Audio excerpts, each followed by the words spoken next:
Welcome everybody to the DPRG Robot Builders Night Virtual for June 25th. We get together every week and talk robot related stuff. The virtual meeting is to make it easier for people to attend DPRG meetings remotely. We have people from all parts of the US and Canada that join weekly. For an agenda, we have a round table. Everybody spends a couple of minutes discussing or telling about the projects they're working on.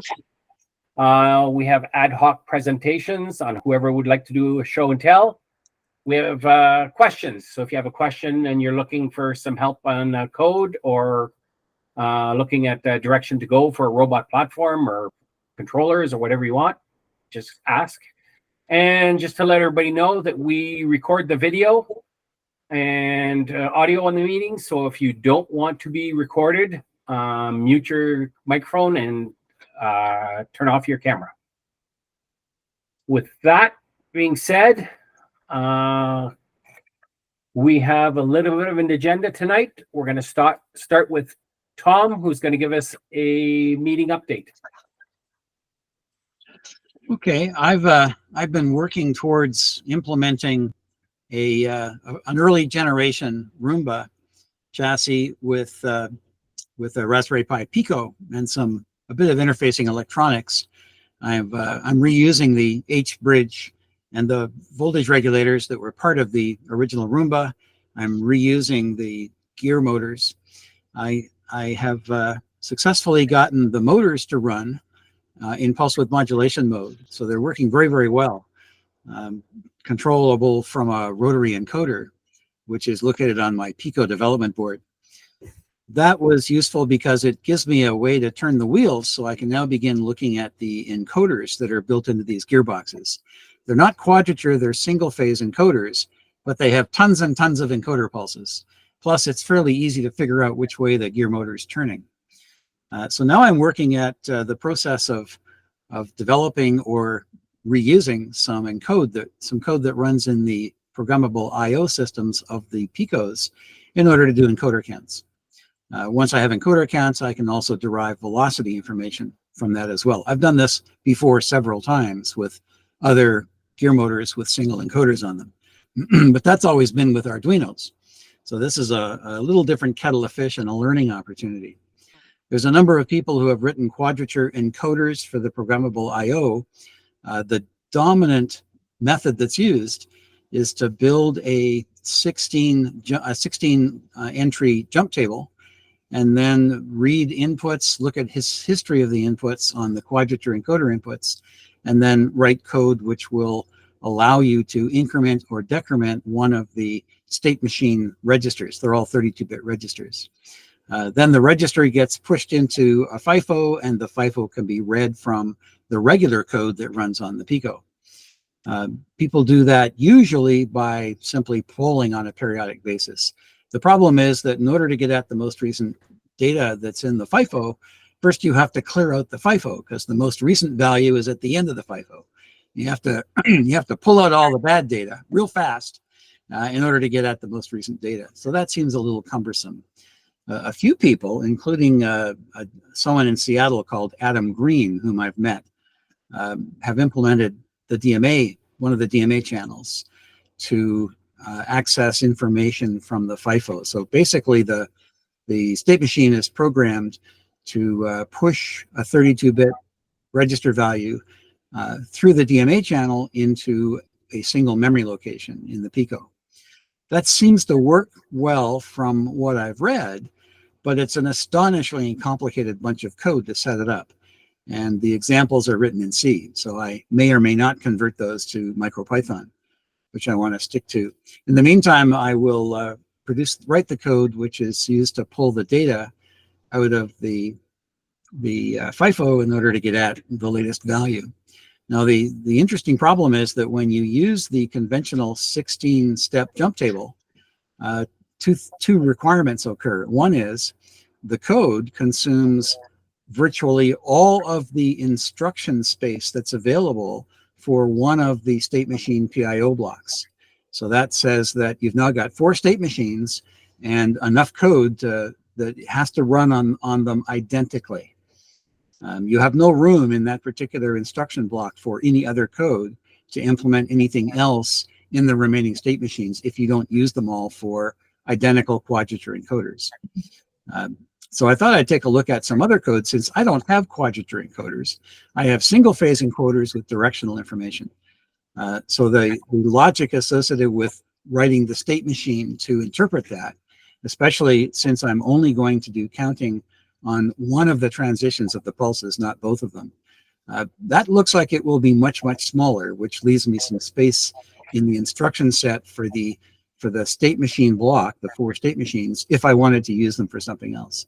So I'm going to go in that direction and see how that works. Of course, nobody else has done that I can find, so I get to figure it out on my own, and hopefully it will work. So that's where it stands. I'm in the process of starting to write down the code I need, which I'll then test using the simplest form of polling to get the data out of the FIFO. And we'll see what happens. We'll see if I actually have information working. I know my encoders work because I can see the signals on my scope. So they look well. I've solved that problem already. I did have issues with the optical sensors, which are built into these old gear motors, in the sense that the printed circuit board that comes with the Roomba does not have a very good implementation for driving the IR emitters or receiving information from the phototransistors. So I had to do a bunch of testing and add some more code or some more hardware in order to get those things to work and produce really good signals of an appropriate value. I also added some simple low-pass filters because I was seeing a bit of motor noise on the signals. I'd rather not have the motor noise go into these high-performing programmable inputs, which are on the Pico. I'd have to filter them one way or another, so I've already added filters. We'll see where it goes. Give me another week or two. Let's see what I have next. Sounds good, Tom. I'm curious as to what you're going to come up with, because I've been looking at the exact same thing from the PIO, is how to get the data, the value of those 32-bit registers into CircuitPython. Yeah, it'll be the same solution as I have to solve with MicroPython. Yeah. There are going to be more solutions for those people who chose to use the C language software kit, the API kit for the Picos. But then you have to translate that mess into MicroPython or CircuitPython. So we'll see. Yeah, I was hoping there would be an easy way to you go in and peek at an address somewhere and be able to pull that out. I was looking for the same thing. Wouldn't it be great if you could just say, read the X register from the state machine? Yeah. But you can't do that. So, okay. Yeah. I programmed it using C, and I didn't do the DMA, but polling it was fast enough to collect 8 bits of data at a rate of like a megabit per second. Yeah. So, and I'm probably going to pull this 20 or 25 times a second. So I'm not terribly worried about it, but I was just kind of surprised in the code samples I did see where people were basically writing a for loop and executing the for loop to get to the last block in the FIFO. Well, yeah, what I didn't understand is they've developed this hardware essentially. You know, the chip was developed, if you're looking at an RP 2040, running MicroPython on it, and it's got PIO hardware on it, so you can do the programmable IO. But there, like you say, there is no easy way to pull that information out. So it seems like they just totally missed the boat on it. Yeah, well, they had a different set of goals in mind, I think. Sounds like it's an awful lot of work. Could you have used interrupts and? Oh yeah. But how much fun would that be, right? If it works. MicroPython allows interrupts. CircuitPython, I believe, doesn't work well with interrupts. Yeah, good point, Pat. And in fact, when you're used to the interrupt structures that are available on, say, an Arduino, it makes it look that the interrupt mechanisms available through MicroPython are relatively limited. They're not bad, but I mean, you can still do interrupts on GPIOs, but it's still an interesting set of differences based on what I've been reading. But you can still do it. So, Mhm. there are some people who have written the code that basically says, here's the inputs, generate an interrupt every time you get an alpha transition on either of the phases. And that goes into code, which will either increment or decrement your counter. So that's the way it would work on an Arduino. Yeah, I was hoping it would be. I was looking at using CircuitPython for a couple different things, and hoping that okay, well, it's easier to go. You don't have to compile it and load it into the chip or whatever. It just save it and off it goes. But there's the problems that go along with that, and so then I keep wondering, am I better off to try to go down the ESP32 route? And interrupts are much easier. Interrupt pins are plentiful. That sort of thing. So I'm on the fence which way to go. Yes, They've got their own ESP32. The look like any pin could be an interrupt. They don't talk about priority though. It's kind of like, okay, where's the priority information? It's like, okay, if I chose this pin, is the other pin, going to be looked at more often or with higher priority than others? But I didn't need to use it on the last platform. It was taken care of by the whatever that motor driver is. Okay. Now I can't think of the name of it. Oh well. Anyway, it was taken care of by it. So. Yeah, interesting point that I haven't dug into the chips to see exactly, like you say, the priority for the interrupts. What takes precedence? Is it a timed interrupt? Is it a hardware interrupt? Yeah, it's actually the RoboClaw. The 2x30 is the motor driver.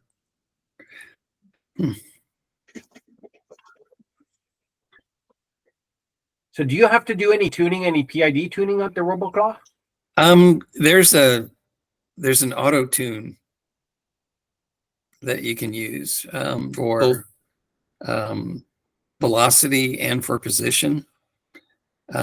You just hit the button in the GUI and it kind of jerks around a little bit back and forth, maybe, let's see, 1, 2, 3, like 6 times per side, and it generates the coefficients for you for PI and D. So if you like the performance, you can just say, okay, that's great. Write it into the part so it's, it stays there after power off. So it's pretty handy. So it seems like all the platforms that I've used it on, whether it's the bigger outdoor platforms or with like wheelchair motors, it just seems to work really well. So, and it takes like 2 seconds to do. So that sounds like it's taking all the fun out of it, and your robot's going to go in a straight line way too easy. Oh yeah, yep. That's pretty much it. Yeah, you have to work a little bit to tune a PID loop, don't you? Yeah, not with that thing. Pretty much hit a button in the GUI and you got it. So, but they are not cheap. I think the 2x30 is, I think, over $150 now, and the 2x60, I want to say, is maybe closer to 200. I haven't looked at the pricing recently, but so they're not cheap, but they do a lot. So you hook up the encoder outputs directly to the board, so the main processor isn't even looking at encoder inputs. It's, you can read them out of the part if you want, like for rotating a certain amount or moving certain direction forward or backwards. But other than that, you don't really need to know them. So you can tell it what velocity you want each motor to move at. You can tell it for positioning what encoder count to go to. and how aggressive it is doing that or non-aggressive with a velocity. So you can specify an acceleration in a movement. You can specify an acceleration, a deceleration, a velocity that you get up to move, during the move, and an encoder count. So, and that's all in like one line of code. So it takes a lot of the work out of it, and then you can, since that's being taken care of, you don't even have to. Well, no, I think you still do. Yeah, you still have to have like a certain time reference per iteration or per update that you have. So all my stuff is still 20 times a second, 50 milliseconds. So you can adjust.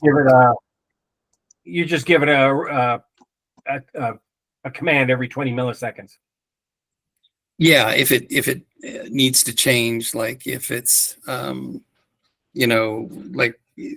trying to position the camera, to focus on like the center of a blob or something to get it to move, that way.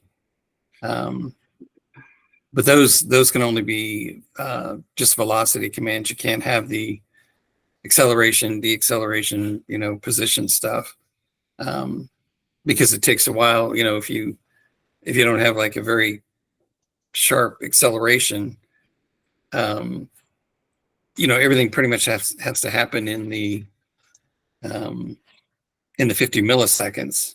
So if you have a slow acceleration to a velocity and a slow deceleration, you're not going to be able to get it done. So you're just overwriting those commands all the time. So, and it's going to move slower because if you still have the acceleration in there, it's like it's stopping the previous command and starting the acceleration part of the ramp. So that's why you can just do a velocity at that. You can still ramp that velocity up in steps, so it doesn't like jerk forward or something. But it's pretty handy. So anyway, I didn't know if you were done, Tom. Yeah, I am. Oh, okay. I mean, there's so many stories we can tell, right? That's right. I'm just looking at the rec part, my employer's rec park, to see what spaces there are. Boy, it's changed a lot since the last time I was up there, but there's still a lot of space. We'll see. Pat, we'll talk some more. Okay, great. If we can send like a bale of the Texas thicket, which is like impenetrable weeds and vines. Truckload of horse apples, if you want those too. So we'll recreate the Texas course. Yeah. Make it look more like Texas. But I don't know if you maybe some of the places you went to in Louisiana and Alabama, I'm assuming they have the same kind of plants. They have these vines that will grow, I don't know, 20, 30 feet tall. They're loaded with prickers. If I touch them, I get like this poison ivy reaction. There's just all kinds of the vines that consume trees. Are those the vines that consume the trees? Yeah, I think they're parasitic. Yeah, they just take over a tree and then strangle it. Yeah, I think they do. Anyway, it seems like anybody that owns property in Texas know what that is. It's pretty much impenetrable. There's vines and just gnarly looking trees, and all the trees are short, because of the heat in the summer. So, but anyway, Mike, I wanted to ask if on your OpenMV H7, if you had looked at Edge Impulse yet. Edge Impulse. Yeah, it's I've looked at, I mean, I tried the example for edge detection, but that's all I did. oh, okay. Yeah, edge impulse is a way of, you can let's see here. I wonder if I can present.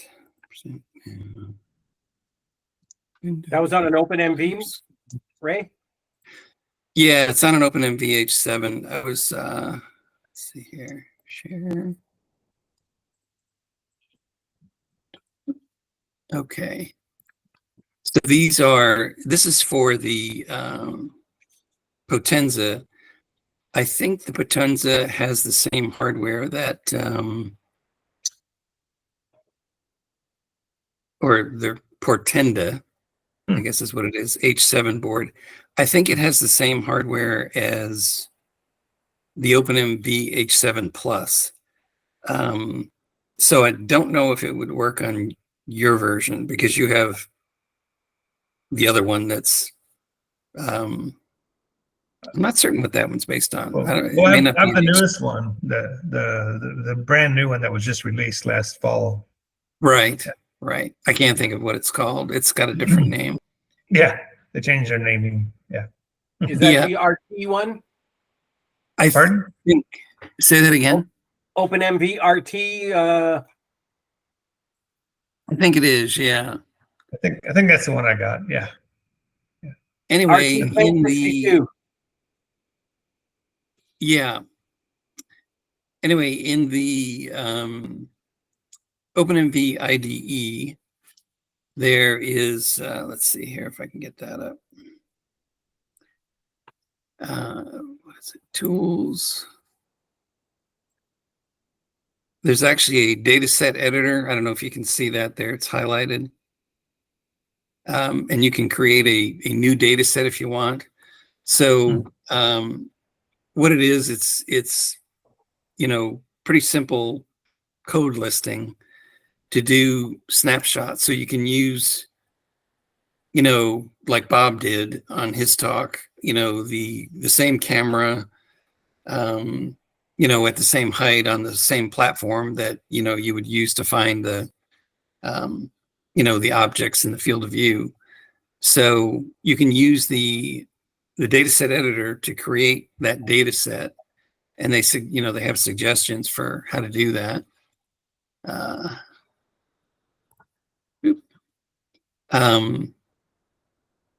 Anyway, so you basically create an account on Edge Impulse, give it your data set, and it will create a model for you that you can load back down to the OpenMV H7. And in his example, he used different fruits like bananas and apples, and I thought he also had pears in there. But it tells you basically how to create the data set, how to use the OpenMV H7 setup to capture the images and label them. What I don't know, kind of the end result, it seems like it can get pretty good accuracy. I don't know at what speed though. And Bob's thing seemed awfully slow to me. It was only 1.6 was the number that came to mind. I can't remember if that was, inferences per second or if that was frames per second. I'd have to look at his thing again, but that was the number that kind of came up. I think Anyway, it was the number of frames per second that the number of seconds to process one frame. And so what I believe, okay, yeah, to give him an inference and a prediction then of what it was. Anyway, that seemed very slow, and I think did he say he was using like a Raspberry Pi 3, or was it a 2W? I think it was a 4. Was it a 4? Okay. A 3 or a 4, but he was still running with a frame size, a video frame size of about 220 by 250 pixels. which Okay. he says it's still much bigger than needed. I wouldn't have thought that would cause that much of an issue, but basically that's what he was. If you look at the video, you see what happens. His robot moves a foot or two, stops for a couple of seconds, then moves a foot or two. Right. That's the time Right, yeah. required to process each separate frame. Yeah, I think he said he was getting 1.6 seconds per frame. Okay. Yeah. Yeah. Yeah. So that seemed pretty slow. I was hoping this could do better. But really just started looking at this. So the Edge Impulse can tell you, as far as it's kind of like clustering of data, whether your data set is, has enough features in it so that it can always say, okay, if I'm looking at an image of an apple, those images are close to each other and the features of it, can be pulled out of it so that, you can say, okay, that's an apple with pretty good confidence and that kind of stuff. Anyway, it seemed pretty neat, but this doesn't say, what kind of rate he's getting out of it. Actually, there's, if I could blow that up. Well, okay, frames per second in the corner is 5.6, so it's right there. So it's better than what he was getting. Oh yeah, and right here, 5.6 frames per second. So a lot faster. So maybe there's hope for it. Still, that's not that fast though. 5 frames a second, 5 or 6. But So do you know if there's like a open source model for cones that people work on? well, I was hoping Doug would be on the call tonight, and he's gone through the effort of taking hundreds of pictures. I thought he had a pretty good data set to start with. Yeah. But Because if we had that, people could add to it and make it better. Bob Cook Yeah. has he's provided his data set. Who? Bob Cook, the guy that presented on Saturday, Oh, he did. Okay. Yeah. he did provide his data set. I've had a look at it. It's okay. available on his website. Okay. And so he had a Doug's happy link to his share website. his too. If you watch the video, you can catch his link for his website, his GitLab website, Okay. and his data set is there with everything you need, I believe, to replicate his setup. Yeah. Yep. Well, I think one of the things he was saying, if you can use the same equipment to capture the data and then, look for objects with it, you're probably going to have a pretty good model. And so just the capabilities of the OpenMV7 to do that, create your own data sets. I thought, okay, maybe that will work better then. But yeah, I was hoping for something more than 5 frames per second. That still seems kind of slow. So, but it may be enough if it, I don't, an orange cone in a grassy field, probably not too hard to find. Of course, I don't know, at the end of our Texas year, the grass is kind of brownish orangey, and I don't know, maybe it's not possible, or a model that you train now when the grass is still green won't work when the grass is brown. So hard to say. But anyway, I was kind of curious about that. If anybody, maybe Kareem has an OpenMV7 that he's played with, but No, I don't have one of those. Oh, you don't? Okay. No. Ray, your point about the processing time for the machine language on the Portenta, Yeah. it's quite impressive. I would have thought that a Raspberry Pi with presumably far more capability should have been processing like crazy. Yeah. They both have graphics processors, hardware processors on board. So that's very interesting.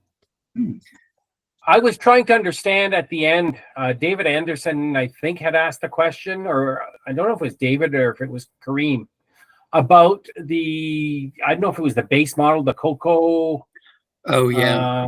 Yeah, set that he had used, and whether, it had 80 models trained in it. And was it taking those 80 models still into account, even though it's looking at his trained, his sample pictures? So it's still looking through all of this to find those cones, those 80 other items. And that's what I was curious to find out as well, but I don't think he answered it. no, he did. Oh, he did. So yeah, so basically those are already embedded in the model, and in a way they sort of function like negative cases for you. In other words, if you run across one of those things, even though it's orange, perhaps if you only trained on orange cones, it would still help differentiate what you're looking at. So it would not signal that it's found one. So basically what he was saying is that by narrowing it down to just the cones, it's only going to emit a label when it sees a cone, but it's still doing all of the processing through the net. You can't like get rid of the old stuff. You can sort of only add to it. So it's still processing all of those other things. It's just not issuing notifications or labels or markers.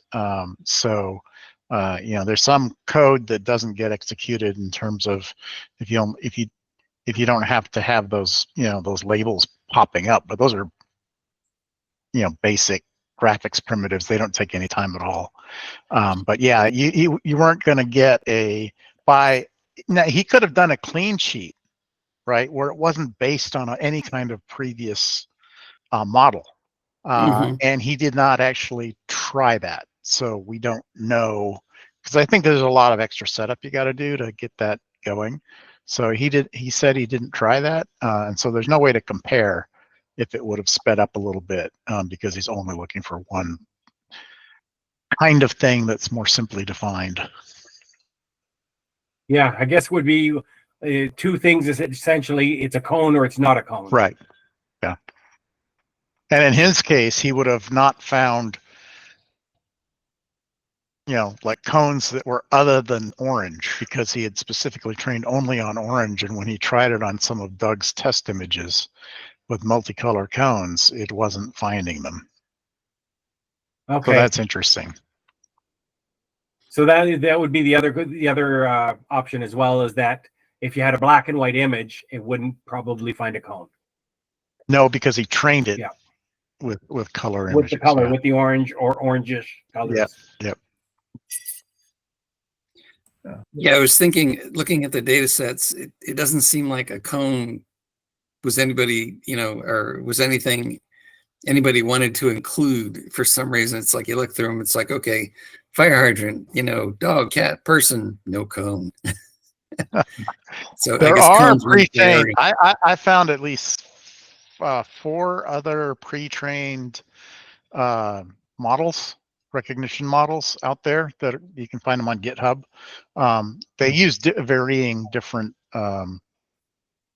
model representations. So one of them was like PyTorch compatible, another one was only TensorFlow Lite, that kind of thing. So you gotta they have some limitations, and mostly there are demonstration projects like most of these, I guess, and so it's not like I don't think anybody has a single thing that's just trained only for cones. It's also meant to be like super robust and usable and autonomous navigation in general, that kind of thing. So it's a pretty narrow test case.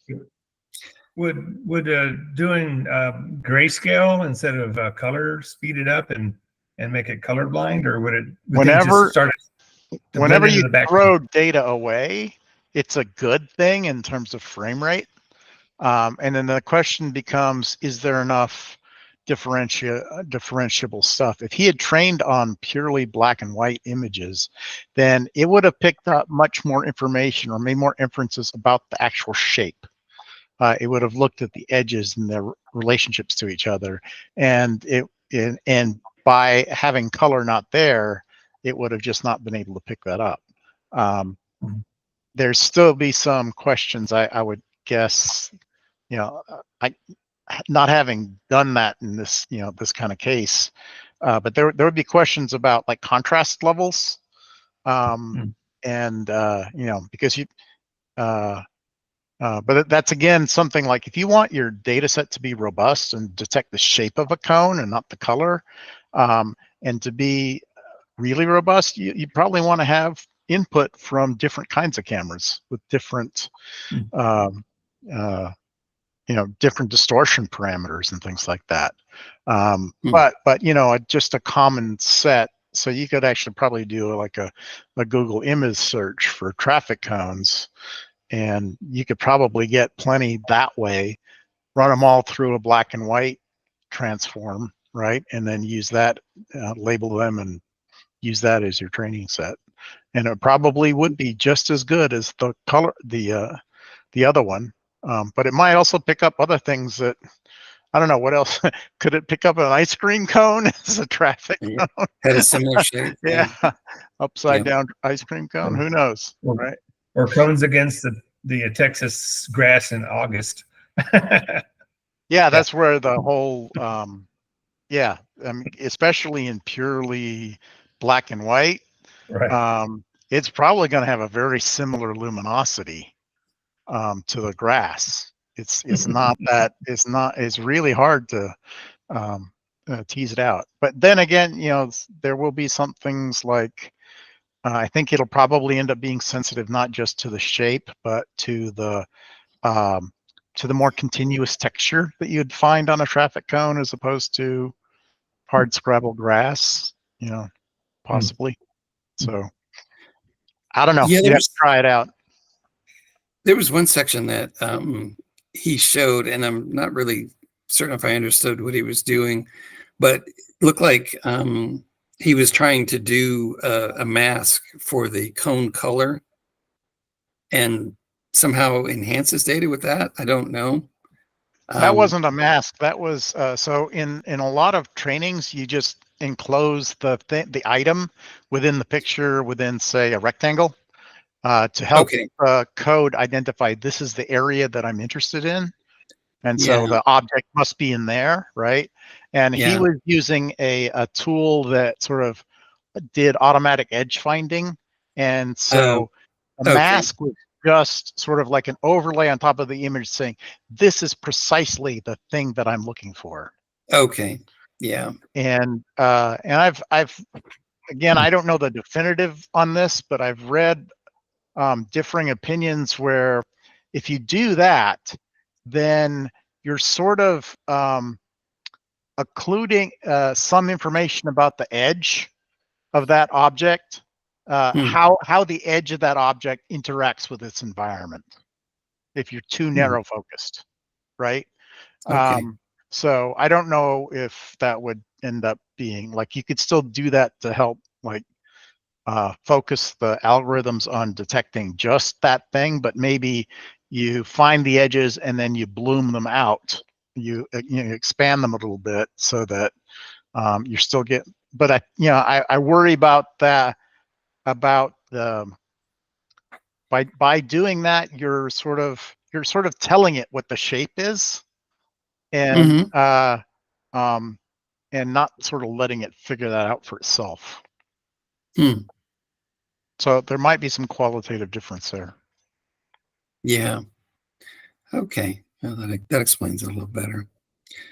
Yeah, I was looking at that because it looked like the same sort of mask you generate if you're doing, color blob detection. That's, usually make it into white pixels and then, do other operations on it to find like the mask was just to tell it where the object is that it's interested in. So you're forcing it to sort of ignore the rest of the frame. Right. Yeah. Still, it was pretty slow. Yeah, it was like 1.6 seconds per detection, something like that. Yeah, that's pretty slow. Yep. But he could have probably he had already reduced the resolution by half, or by 4 really, and he could have probably gone another half in each dimension. Okay, yeah.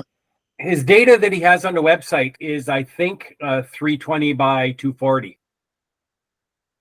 So I think he did reduce. Yeah, but it was that originally image. 640, right? Yeah, it was originally So he 640. reduced each dimension in half, so that's a fourth as many pixels. Right. But the underlying data set that he started from had even smaller, like it was probably half of that again, maybe even less than that, right? So it was a lot smaller. And I don't think that he got any benefit out of trying to do it at a higher resolution, except a longer frame rate. So I would suspect it would have gone faster. Hmm. How Okay. did he reduce the picture size? Was it just subsample the picture and shrunk it down? He didn't say what method he used. Okay. Yeah, I don't know. I At don't least remember what it is on I Raspberry don't Pi, remember but him saying the method he used. yeah. Yeah, But yeah, and the some methods OpenMV, can introduce artifacts, so you got to be careful about that. Yeah, well, that's exactly it. Is what do you use to, if you wanted to go to, I don't know, 180 by whatever it would be, 180 by 60. 1. Yeah. But if you're just cutting it in half, the easiest way is basically you can just average the 4 pixels into the 1. Okay. 60. Yeah. Yeah, you can do it pretty small. I know the OpenMV H7, I think you can do, I want to say 40 by 30 pixels if you really want it coarse and don't want to do a lot of data processing. So, which I think is, if you keep doing the multiples, it gets back to, I think it's like quarter VGA. So, there's Doug. Harold and Doug just joined. Yep. Hey, Doug, can you hear me? Doesn't look it. Give him a minute. Okay. Yeah, I was going to ask him if his data set's available somewhere. I thought he said it. I thought he handed out like a URL for GitHub or something. Oops. Darn. Oh. I guess the answer is no. He's upset now, Ray. The answer is no, and don't ask again. That's right. Anyway, so I was kind of curious about that. I wondered if anybody else had explored that or looked at that. And it seemed like a pretty easy setup to use.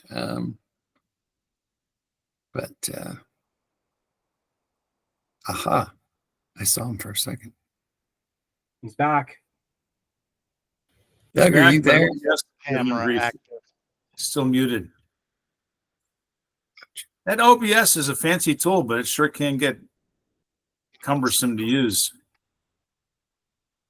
So, Doug, you're muted if you're talking.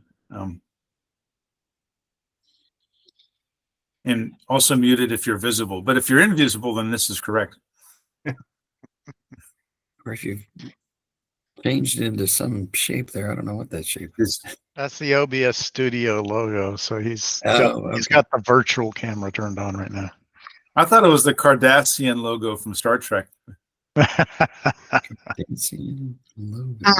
wonder. Yeah, your necklace, it looks a lot like it. I was Yeah, thinking it was like a Klingon battle weapon. That too. Oh, yeah, that's right. Poor Doug. Anyway. He can't even respond. So I'm going to look into it on my end and see, what kind of models I can produce and see if it's worth anybody else exploring. I shouldn't speak for him, but Doug has indicated that he's happy to. I think he said he's happy to share his photos on his data set, but I don't know if it's public somewhere. Okay. Just, Ray, just to clarify, that was the Edge Impulse tool you were using? Yeah. Got it. Thank you. Talking about. I find it as well someday. Yeah, I don't know if you guys can hear me. Hey, Yeah. there he is. Yeah, you can hear me. Yeah, anybody is welcome to, share the images, to use the images I have. My image database is a little different than Bob's. And for example, Bob's is very strictly for orange cones looking in one direction. So the cone, in my opinion, his coneness is very narrow.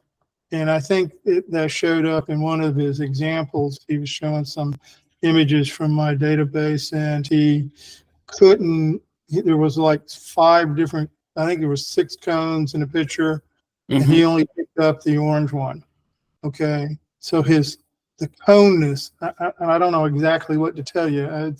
Otherwise, I was shooting to try to anything that had the shape of a cone, okay?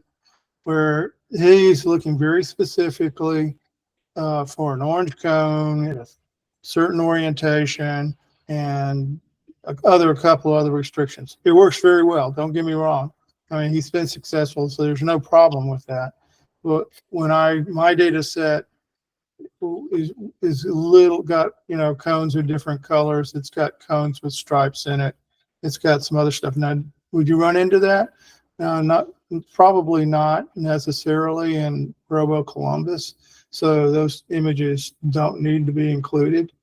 I also on mine run, you usually have some modifiers that you can use. And so like mine uses, I want to say, for the lack of a better word, I'm going to use saturation. Okay, so that otherwise the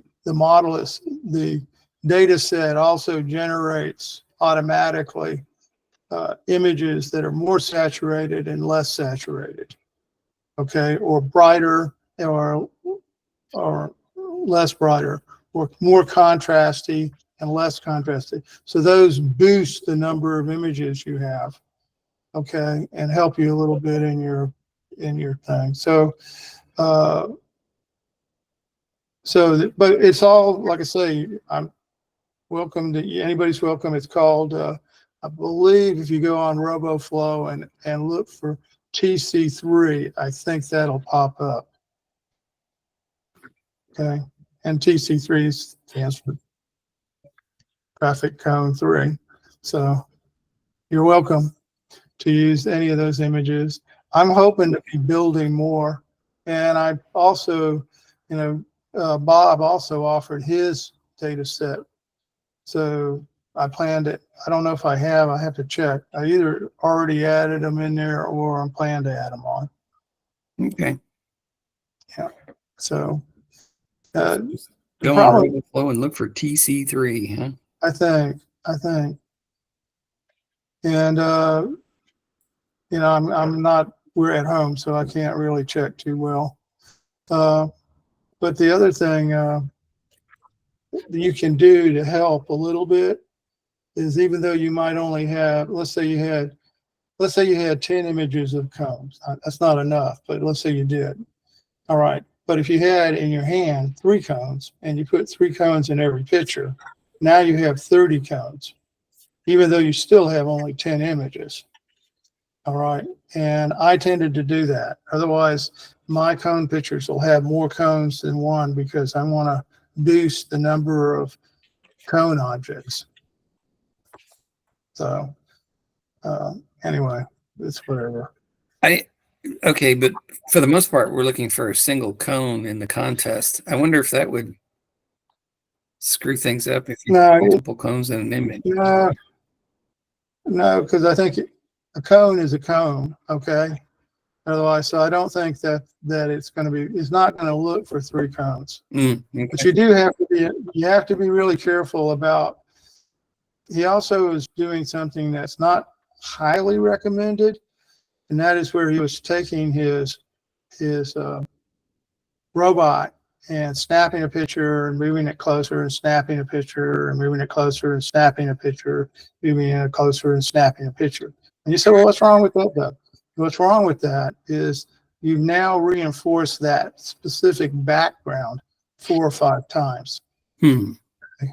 So it can lead to problems, especially if you try to do it with a video. If you just say, okay, I'm just going to run all the images in this video. That's really not, you get all of these images that are so very close to each other that it's going to artificially train the model on that tendency. So there's a few things you need to watch out. But I think in his case, so, what he should, if he were going to do that, it would be better just they take his picture and then let it zigzag a little bit and take another picture and zigzag a little bit and take another picture, zigzag, so he's varying the background. And likewise, you can, if you set your cone on a piece of grass, just by walking around the cone and taking pictures, you'll get different lighting. And you'll also get different backgrounds. So that's not a bad way to collect a bunch of pictures. I was wondering if grayscale would help in any way. I don't think grayscale would help them. I mean, okay, here's what I think it would reinforce would be, it would reinforce that the color was not as important. Do you know what I'm trying to say? It would have a tendency to look for and Mike, in a way, that's what I was trying to do. I was trying to improve the ability for the model to recognize the cone shape, not necessarily the cone color, the cone, whatever. And there's another thing that they claim, I have some of them, but I don't have very many. It's like, and he used an example that was kind of there. He showed it where his model caught the top half of the cone and still saw it as cone. Well, that's good. Having partial cones, like a cone hidden behind a tree, kind of, not completely hidden behind a tree because you can't see the cone, but so that it's like a half cone. And you train a few of those in there too. So, that's getting this data stuff is tricky. And I don't claim to be an expert in it. I'm just saying it's tricky. And, but Bob has excellent results. So, you can't argue with that. How many images do you have in your data set, Doug? I have no idea. I thought it was like 300 something. Yeah, something like that. You'd have to look, and like I say, my intent is to have all of his images in there and then also add additional images of my own. So, and he was using, and again, this is not going to hurt if you have enough coneness to it, is he was using those real slick orange cones that you get at Home Depot, okay, which are not our standard cones. Our standard cones are really kind of a less slick looking, kind of a faded out color than those bright orange slick They're ones. Texas cones. Are you ragging on our cones? Yeah. So I'm just that's saying. what a normal cone looks like after 5 minutes exposure to the Texas sun. Yeah. Starts to shrivel up. Yeah. That's not Well, fair to us Northerners. Because we have to leave a cone out for about 50 years to get that faded. Yeah. Well, I just on my trip I stopped at the the Appalachian Trail Council's office in Harper's Ferry, Virginia, just to buy a new hat. And but they also had these slick little car magnets. So you put on the, you know how in the old days you used to put like a sticker on your car and then it was there forever, or if you took it off, well, they have these neat little magnets. You just pop it on there. I thought, hey, that's cool. And then after I bought it and got home, got thinking about it, I said, if you leave that magnet on a car for a summer, you're going to have a bright oval where that magnet was. So, Isn't that one for a fridge though? no, it was for a phone. Yeah. So anyway, wasn't such a good idea. Yeah, I Well, got a how good many story about. people are working on? How many people are working on Robo Columbus robots? That's what I want to hear. Yeah, I see a couple hands up there. How about you? I'm thinking of it. Hey, Tom, how about you guys? And Pat, how about you guys up in the far north? We were having a discussion on that. Tom is looking into a location for Okay. the Robo Columbus North competition this year. Okay, cool. Yeah, The far North Dallas edition. yeah. Exactly. So we're at a disadvantage though, because we have to wait until November so we can start training our cones on snow. Well, you guys need to pick it earlier. You need to, do whatever makes sense for you guys. No, we do November because nobody will have their shit together by November. But you guys, you're pretty clever. You could probably have it in October or July or whenever it is it's snowing up there. Plus, we'd melt if we went outside before November. I've got to dust off the outdoor bot and get it ready to go and see what program I have loaded. So yeah, you guys could do it in a hockey ring. not Just if we're park doing it. like 350 feet on the side. Oh, that's true. Well, so So Tom has a couple lines on some properties to look at. So that's hopefully cool. we'll have something in place. Yeah, that'd be nice. I'm excited. I'm not, like I say, I'm just hoping to get everything together this year. Tom, if you're talking, you're muted.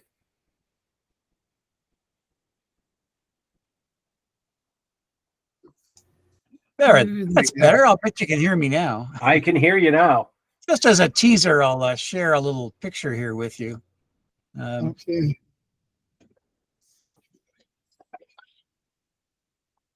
There you go. I like it. That's DeFasco's Recreation Center. It's actually about twice that size because there's some unimproved land. But that's pretty big. That's probably half a mile across. Mm-hmm. Is there a fence around the track there? Yeah, if you look, there's the gray road on this side is one boundary. The edge of these trees is the other boundary. Mm-hmm. There's a lot of structures. There's twin ice rinks. There's twin gyms. There's meeting rooms, parking lots. There's a down here. There's a driving range. I think these are pickleball courts now. There's a forest, and I think there's 7 or 8 baseball diamonds. So where is the barbed wire in the marsh? Yeah, no barbed wire. There are drainage ditches around the edges where the trees are. Yeah. Yeah, So I'm you not need sure. some cracks large enough to lose a foot in, like up to your knee. So this is a full-size soccer field with a running track around it. So that's pretty big. And the terrain around the edges of the ball diamonds tends to be a little rougher than the ball diamonds themselves, partly because of the drainage arrangements. Just looking at those trees around the track, Yeah. that's a nice density.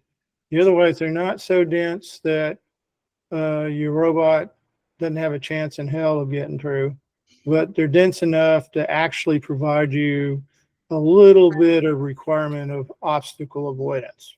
You know what I mean? You have to have a little obstacle avoidance to get where. Before we started showing it, Steve's house. We had a park over in one of our towns that's kind of off to the edge. And they had a place like that where you get in those trees. You could easily drive between the trees. But, you know, if your robot was wandering off, kind of off track a little bit, they had a good chance it was going to collide with a tree. Yeah. Yep. You got to Yeah, find that's just, you know, that's that area right in there looks really nice. Yeah, that might work out well, eh? Yeah, I think so. We'll see if I can get permission. Yeah. We get permission, and if we have essentially a triangle with 350 feet on a side approximately, Yeah. And you can go longer, Pat. You know, I'm just worried about shorter. If Yeah. we had to go like 200 feet on a side, is it doable for a hidden cone? yeah, well, like I say, I think it that's, has to be in meters, doesn't it? Up yeah, there? you'd have to figure it out. You got to realize that going 100 yards on each corner is going to force you into an isosceles triangle. You don't want necessarily to be restricted that tall. So, you know, maybe you have one that's 120 yards and another one that's 70 yards. You know what I'm saying? So that black line is 430 feet. Yeah. Okay. What you really want is you want that first cone to be a good, nice, nothing in front of it. You just drive to it and it should be 100 yards. Okay. That cone should be 100 yards long. The other ones, you know, if you're not exactly 100, nobody's going to get freaked out about it. But you do want to have some obstacles. You want to have something in the way. So that would be where you had that line. You just moved it back the other way, going across the ball diamond outfield there Yeah. would be a good first shot. Yeah. Yeah. So that would be a really nice, in this one here, you know, where you have that one across the field, which is, I don't know what those sort of like half moon divots are, but That's that the something? protection around the lights. There's lights for night ball games here.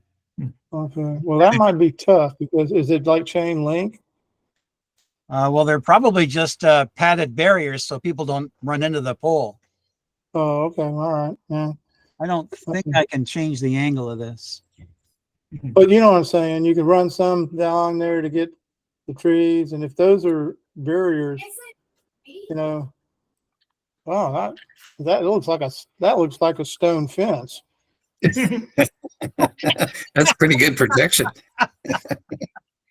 Looks like a sand trap. Yeah, maybe.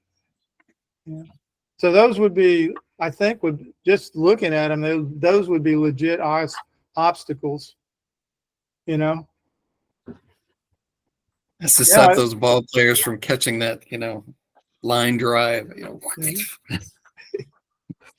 I'm looking forward to your answer, Tom. Well, if we can arrange it, we'll see how good my connections are. Yeah. Anyway, I don't know about John's work arrangement. If it's busy on the weekend, maybe we could do something during the week if John is available.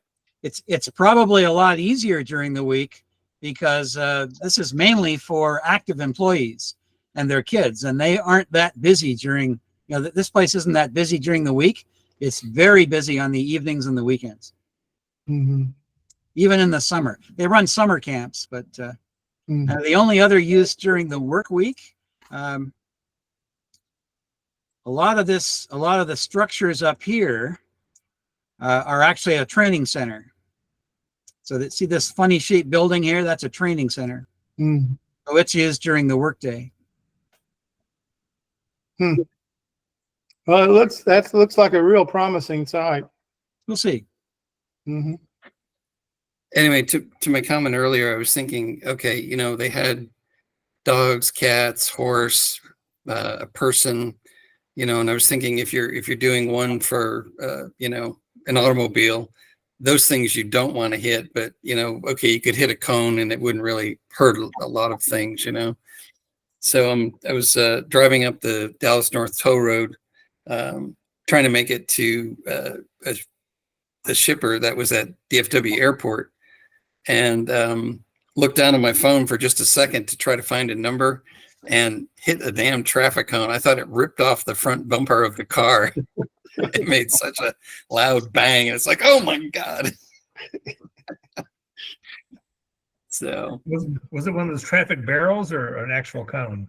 yeah, it was, you know, like, I don't know what they're made out of, but it's, you know, pretty compressible. And when I stopped, I looked at my front bumper and I thought it was going to be, you know, shredded or something. It didn't even show a mark. So I guess they just make a lot of noise when you hit them.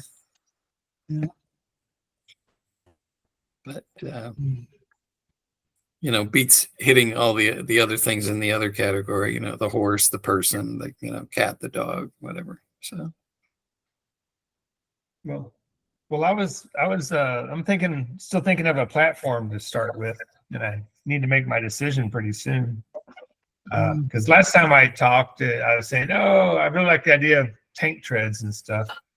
But I think suspension is important to stabilize the sensors so they're not moving around as much. And so I'm going to an RC car platform, and the 1/10 scale model seems to be really, well, that's the sweet spot, the really popular. Yeah. But when I was looking at stuff, I says, I really like the 1/6 scale. Yeah, that's even nicer, but Yeah. expensive. Yeah. I've got a 1/5 scale, and it works really nice for that. Yeah. I was going to say that 1/10 is very popular, but I looked at those things. Of course, I have not bought one of them, but I've looked at those things, and knowing what I got to stick on there to do a bunch of stuff, I don't think it's big enough. I don't think it's big enough to do what you need to do. And yeah, so I'm 1/6, 1/5. That's what I was looking at. I was getting partial to those when I was making that decision, and I think that's what I want to go with. But I have not bought one of those and actually tried it. So you can take that with whatever you want to take it. Yeah. So I've been looking at lots of videos and went to the hobby stores and everything. So I'll show you the sort of the presentation, the web page, I guess. Let me see. Select.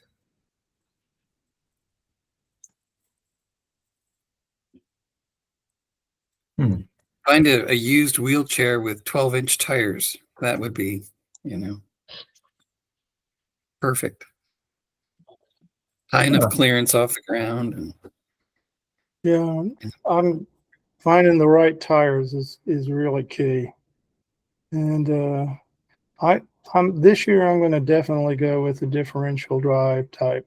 The Ackerman is great, and you saw how Bob handled it with his turning and everything, but it's just a little more complicated, and I'm not sure that I want to go with the differential, I think, this year. Yes, that's another thing is I'm used to differential, but these look a little challenging, and the platforms are really nice. Yeah. Like this particular one has a brushless motor, which is real nice. And I'm sharing. Can you see the screen I'm sharing? yeah. Okay. And then it comes with a huge, like this thing is 33 inches long and 14 inches high and about a foot wide. So I can put the camera inside of the windshield. Mm-hmm. All the electronics enclosed in the cabin here and have lots of space. Yep. You even have the little guy behind the steering wheel look like he's moving the wheel or something, you know. Yeah, something. And yeah, so you can see. Like yeah. So these are sort of like they're big wheels, like 8-inch wheels or something, or 7-inch wheels. So it's really nice. It's a really nice but expensive platform. So what are you talking about? $600 or something? More, but yeah. Oh my God, more. And And so I have I have a video, like I was trying to figure out how do I go and get inside the interior.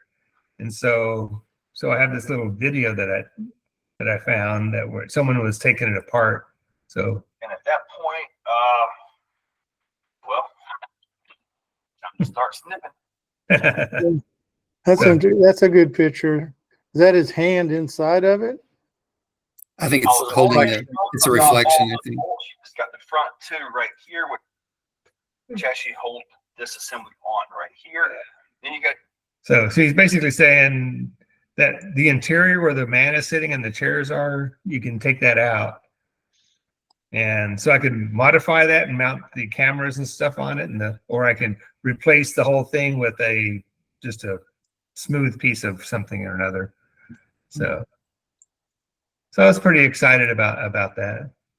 He did a really nice job of modifying it. dash and all that now. That's pretty darn awesome. You driver's So even this got is my cowboy cut hat. line right here goes. Yeah.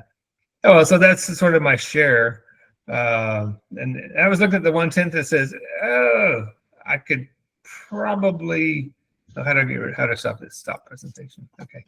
I could probably make the 1/10 work, but it'd be really tight. And I think John's using 1/10. Mhm. With the, Yeah, I've played around with the 1/10, and there's no question that the bigger ones would be better and more fun to work with. yeah. So, But- and But I'm 3 going- feet long, and it's like, and it weighs 30 pounds, so it's a beast. Yeah, but Now, is that a racer or is it? It looks like more of a racer than it it's looks a like rock crawler. high speed, high gear, like it can go 30 miles. He broke up a little. You're breaking up, so we didn't hear that. Oh, I think you said I mean, 30 you can miles go- an hour. It could, but in the lowest low gear, that has 2 gears, high and low. In the low gear, it maxes out about 10, which is probably the speed you want to run when you're using sensors and trying to actually use the sensors while you're moving. Especially near the water. That's You still can pretty also- fast for that. Yeah, that's pretty fast for your sensors. Couple Yeah, of things to 10. look at when you're doing that.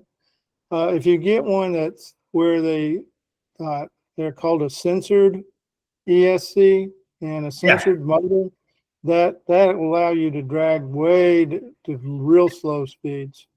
Right. And the other thing that you want is you don't want one that is got forward, brake, and reverse. You want one that's just forward and reverse. You don't want any braking in it because yeah. because that complicates the signals you have to send to your robot. Well, it seems like the ESC is controlled with like a servo interface that has pulse width modulated.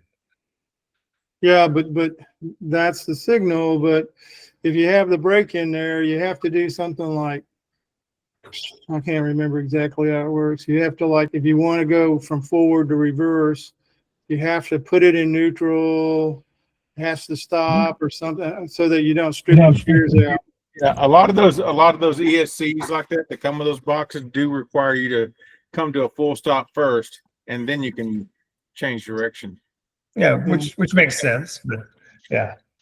So I believe it uses the motor direction, but yeah, so it's a lot of stuff to learn to. Yeah, that's the truth. You know, if you get on the donkey car site, not that you That's- need to use this, but at one point on the donkey car, they had a little tutorial about some of those ESCs and how they worked and that kind of thing. That might be helpful, might not be. I don't know. But that's, leave that up to you. Yeah. Yeah. Mike, this is a Go Build based platform. There's one motor up here and one down here, and these are tied together with belts on each side. I don't know if you can see that Yeah. there. Yeah, I like it. And Yeah. I don't have an exact cost, but I'd probably say maybe 300, 350. Right. Right. these were 24-volt motors or heavier duty. Oh yeah. Okay. But and these wheels are 10-inch wheels, 10-inch Right. by 2-inch wide. So it's got pretty good, I don't know if I can show you the ground clearance, but probably 3.5 inches of ground clearance. Yeah, the body I was looking at has like 4 inches with, Yeah. then it has a suspension, so it can go through anything. I mean, I was watching the rock crawler trail videos. Yep. It goes over anything. It's funny. I was really happy. Yeah.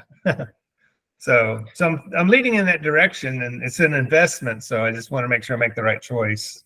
Mm-hmm. I was Anyway, thinking so if that maybe would just be tank steering because it's, the two wheels on both sides are tied together to one motor. Mhm. And I think it could get over horse apples without any issue. So Yeah, it's sort of like a tank. Yeah, if you had treads. Yeah. Wheels. Yeah. anyway, the Go Builder stuff, it's very flexible. It's got the same spacing as the Make Block stuff. So you can use Make Block stuff on, well, they're interchangeable kind of. I think the Go Builder stuff is much heavier duty than Make Block, but Right. so that's, if you want to build something smaller on the Go Builder chassis, you can do it with Make Block parts. So Mhm. because they're, not as strong or thick or big or heavy.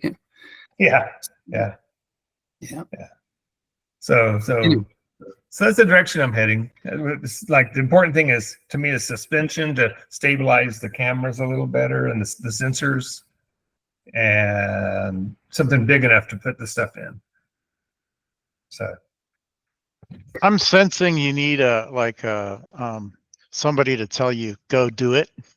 So I'm telling you go do it, Mike. I'll go do it. Yeah, have do it. permission. Buy it. You have permission. You have the You just want to go. blessing. And now you you wanna have the see it. expectations of the group. That's right. You want to drive it when I get it. Yeah. That's right. Yeah. So I'm trying to figure out how to interface the. I'm in my brain. I'm trying to think, how do I interface the computer to the servos and the motor, and keep the RC controller, so I can do both.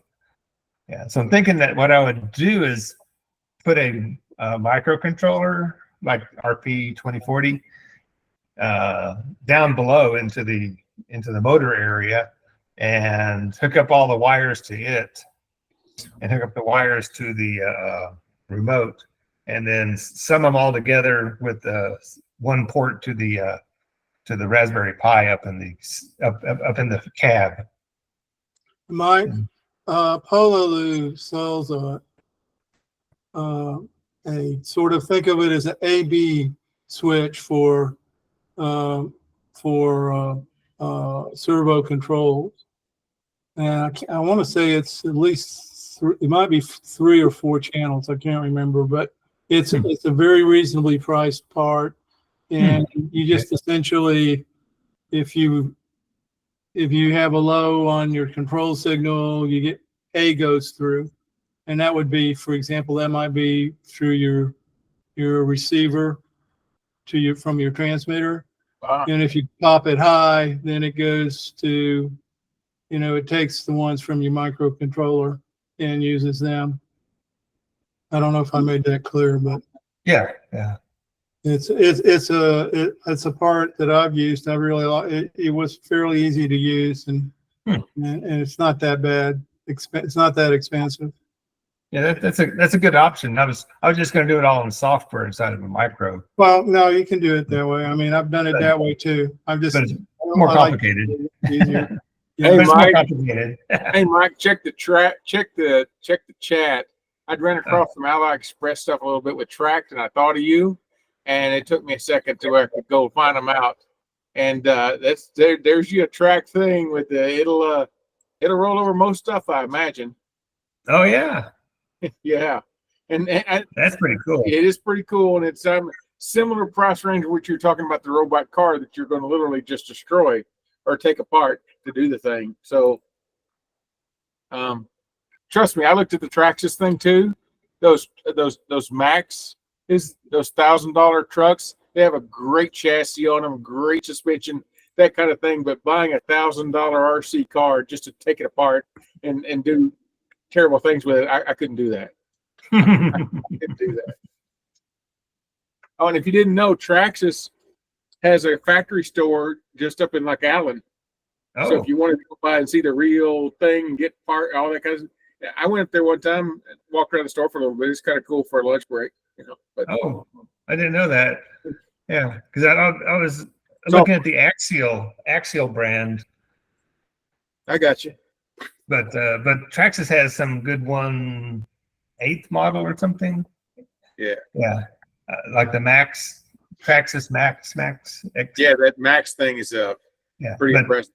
I wanted to use like the body and just put the electronics inside of the interior of a body without It also destroying the does. It also does things like already has built-in suspension that you can get upgraded springs for and all those other sort of things for it as well. Yeah, You yeah, know, it looked real nice. I just couldn't bring myself to spin that yeah. around. Because I was thinking that I'd be adding 3 pounds of sensors and electronics, assuming I can use the batteries down in the motor area, Yeah. which would simplify it. And a 30-pound device, 3 pounds isn't going to throw it off. And I talked to the guy at the hobby store, and he said, "Yeah, that's not going to detune it very much. You can tweak the tuning of the suspension and stuff if you had to." So Hell, if you're going to remove the guy driving the thing, that's probably a pound right there, right? It looks like a big boy. Yeah, the whole top, I think he said, was 1.5 pounds or something for that.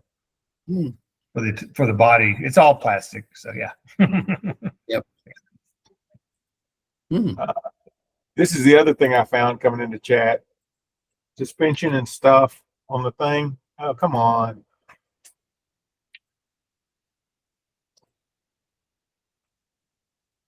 Really?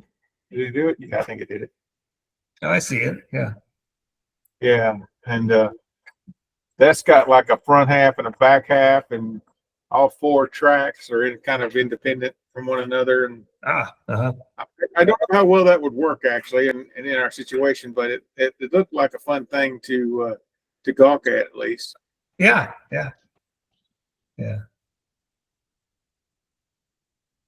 And you could buy 6 of them. Oh yeah, you can buy a bunch of them.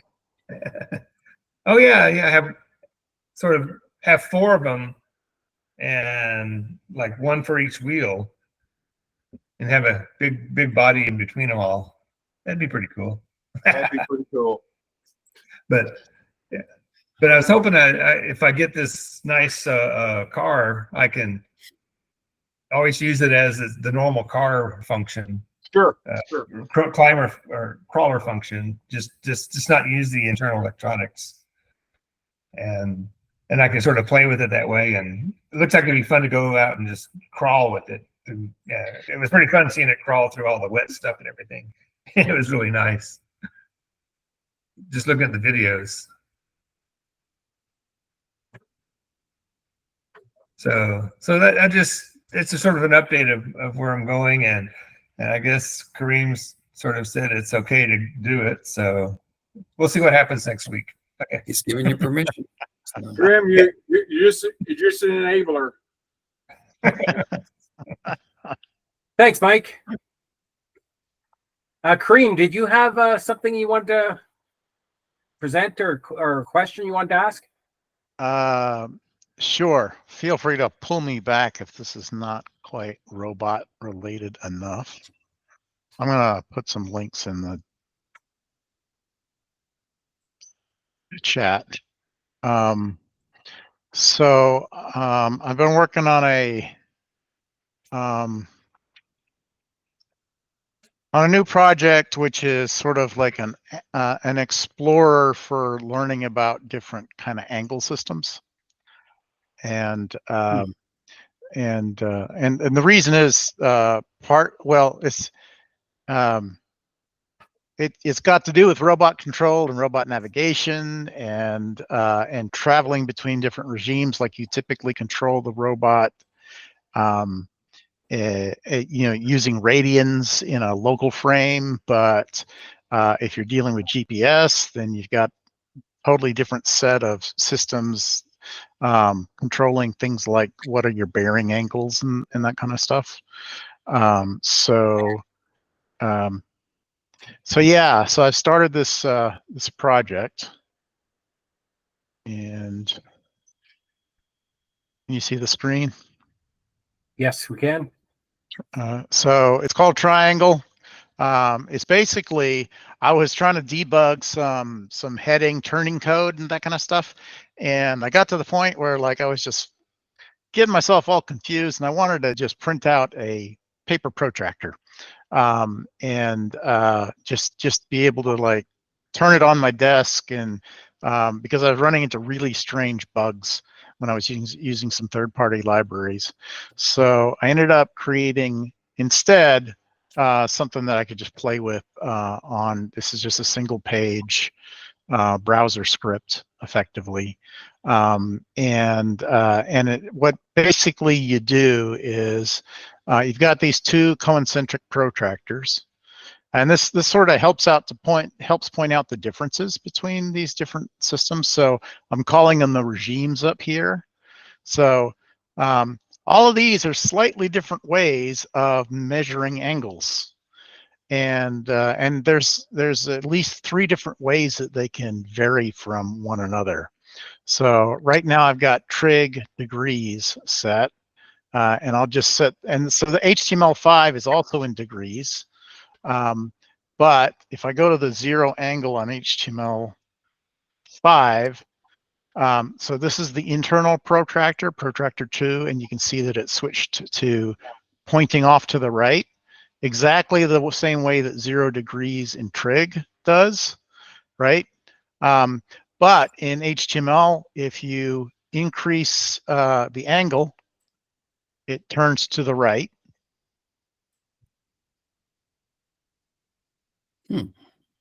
And in trig, of course, if you increase the angle, it turns to the left. It turns counterclockwise because trig just does that. That's the way it's done in mathematics. And there's good reasons for both of those, but they're all like historical reasons. So it's really convoluted, and they can be it can be very confusing. You can also switch to like here's navigation, marine navigation or traditional navigation, and now you can see that 0 all of a sudden is up at the top. Because that's the convention, right? You basically 0 equates to north, in that regime, increasing angles turns to the right, goes clockwise. Yep. So when you're translating between different regimes, it helps to have some sort of tool that will double check things for you. It's basically just sanity check what's going on. And so that's the whole reason that I built this. I ended up making so that you don't have to just use these sliders. You can also just drag the labels around. And then the red things are cursors. So if you move the cursor, so a cursor is equivalent to a sort of like a heading, right? Because a heading and an angle, heading and bearings and angles are all different things potentially. So this would be like a heading or a bearing, the cursor, so that once you drag it on the protractor and then you drag the protractor, it'll move with the protractor. And then you can get your relative angles between either the 2 protractors or one of the cursors and one of the protractors, that kind of thing, to help you double check your calculations. Now, I know that there is a bug in here somewhere with these direct relative angles, but the difference between these two is the page normalized angles are, they include the fact that there's that 90-degree offset between these regimes, right? So it's basically, if you look at where they are relative to each other in the page frame, that's what those numbers would be. The direct relative angles would be, let's get rid of that 90-degree arbitrary offset that is only relevant to how you put something on a page or on a screen in front of you. And then you want to just see what the relative angles are between the two protractors. So, you know, the whole project is basically something that is partly debugging for me, and partly is like, there's this article right here that I've started writing. It's not finished, but this, if you're interested, go through this. It's only a couple pages, 3 pages, and it basically talks about the history of why we have angles turning in different directions, why the units of measurement are different, you know, radians versus degrees. There's actually some stuff that's missing still that I haven't put in yet. Like I don't have turns or rotations, right? So you could think of one full turn or one full rotation as a thing, right? So that could be a different kind of unit. I don't have gradients in there. You know, I think only the French use gradients, but you know, whatever. Maybe we want gradients in there. So it could never be complete. It's crazy how many different types of regimes there are. But yeah, I even have, like, you know, declination and right ascension. And so, like, if you want to do celestial navigation, you can see things in, you know, in those kinds of units. Yeah, I was getting So confused. robot related, but you know, the whole degrees, you know, navigation to trig degrees and trig radians will certainly be helpful for me. Yeah, it's funny. Everybody has an opinion, don't they? Yeah. Makes sense to them. Yeah, and it's so historical. Yeah. You know, you can't really get away with it. No. Yeah, and I was getting confused in Or get away Ross. from it. And Ross trying to figure out the transform angles and stuff. It was just a bunch of trial and error. Finally figured it out. Yeah. Yeah. No, this helps sort of develop.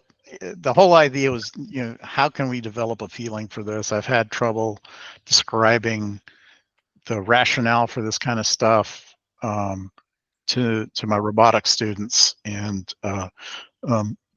you know, maybe somebody finds this a useful tool to help think through these things.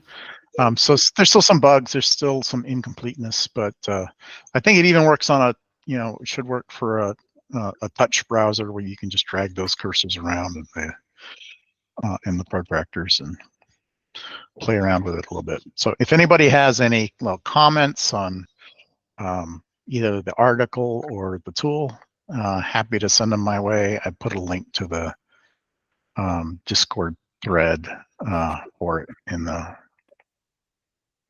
comments here. That's it. All I want to share. That's Looks very pretty interesting, Kareem. Looks pretty good, Kareem.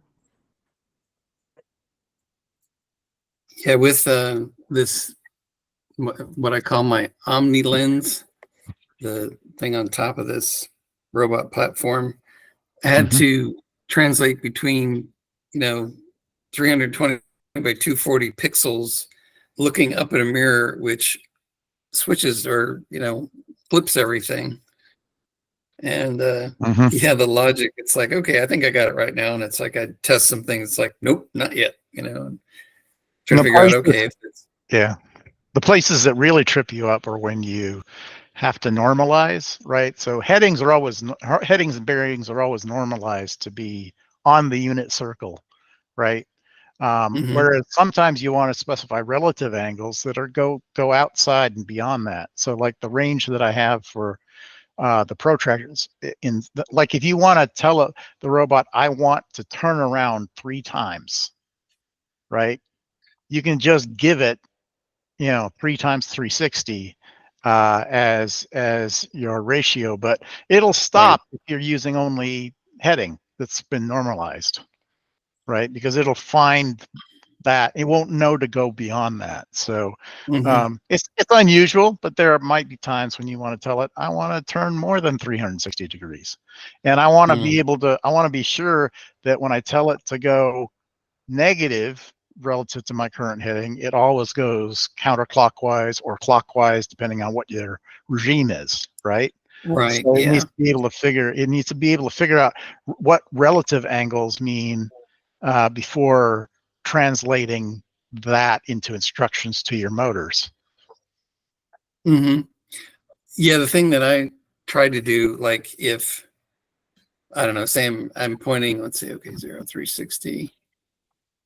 I'm actually pointing like at 30 degrees, and I actually want to rotate or be pointing at like 330 degrees. So rotating in the negative, let's see, negative direction. Yeah, negative direction is much shorter than rotating in the positive direction, because you're spanning less degrees. And so that was, it's like, okay. Yeah, I'm also working on a Python script that called Angle Hunter that lets you basically specify that whether you want to just force it to turn in the direction you instruct it to, or take the shortest path. So many libraries sort of force you to take the shortest path, and it can actually be difficult to go the other way. But we've run into lots of situations where sometimes you want to go the other way. You want to take the long way around. But yeah.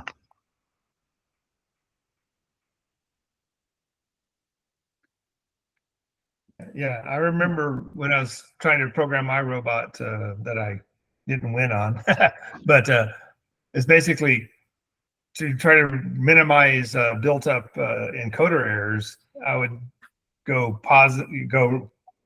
I would rotate left and then rotate right, and then try to make sure that I'm doing an equal number of each one to try to let it. So if I did the same thing all the time, it would wind up a big error. But if I did them alternating, it would sort of cancel that out in the long term. But sometimes, like you said, if I was moving too much, it would just take the shortest path, which isn't the way I wanted. But I didn't try to figure it out. It can be annoying to figure it out and to cover all the cases when all of a sudden the heading wraps past 360. And one of the common things, because when you wrap, you've got a discontinuity, right? And a lot of trivial examples will get rid of the discontinuity by normalizing from, like, in degrees, from -180 to positive 180, right? So the only discontinuity is the sign in that case. But I've never liked that solution, and I sort of feel the need to handle normalization, because so many regimes, like even ROS is going to be 0 to 2 pi, right? So there's a discontinuity for ROS normal navigation when you talk about things like odometry, twist, and stuff like that. And so you just got to get it right, and yet you got to be able to detect and properly handle when you cross that discontinuity from one direction to another. Maybe that's why I crashed into the wall so many times.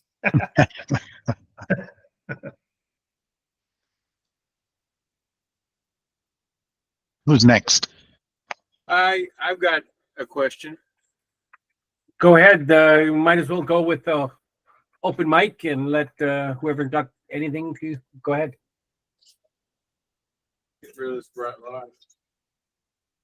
Yeah, so I've decided after the Robo Rama and listening to Karim, who's a very knowledgeable person. If I haven't told you that before, I'm telling you that now. I paid him That- to say that. What now? I paid him. I pay you well to say that. Yeah. I'm still looking for that check. I thought it was in the mail, man. You know? Gladly pay you Tuesday. Yeah, for a hamburger today, exactly. So here's the deal. I've decided that I'm going to redo both my bots at both HugoBot and GemBot. And what we're going to do with them is I want to replace the motors with these encoder-based motors I have. And I want to install